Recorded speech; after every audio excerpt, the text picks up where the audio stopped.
Welcome to T2B live. మా T2B live channel ని subscribe చేయండి. లేటెస్ట్ అప్డేట్స్ కోసం బెల్ ఐకాన్ ని ప్రెస్ చేయండి. ఏ చిన్న అప్డేట్స్ ని మిస్ కాకండి. ఇండస్ట్రీలో హాట్ టాపిక్ అయిన వార్తలో ఇదోటి. ఇప్పటి వరకు భారీ బడ్జెట్ సినిమాలకు కేర్ ఆఫ్ అడ్రస్ గా నిలిచింది ఒక ఎస్ఎస్ రాజమౌళి ఒక్కడే.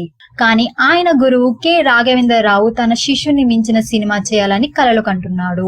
ఆ కలల రూపేమే రావణ బ్రహ్మ అంటున్నారు ఇండస్ట్రీ వాళ్ళు. ఇప్పటి వరకు తెలుగు సినిమాలో ఎవ్వరు చూపనని గ్రాఫిక్స్ హంగులు చూపిన జక్కనను మించేలా రావణ బ్రహ్మ సినిమా చేయాలని రాఘవేంద్రరావు అనుకుంటున్నారట. ఆ పాత్రకు గాను యంగ్ టైగర్ ఎన్టీఆర్ ని తీసుకోవాలని అనేది ఆయన ఆలోచనట.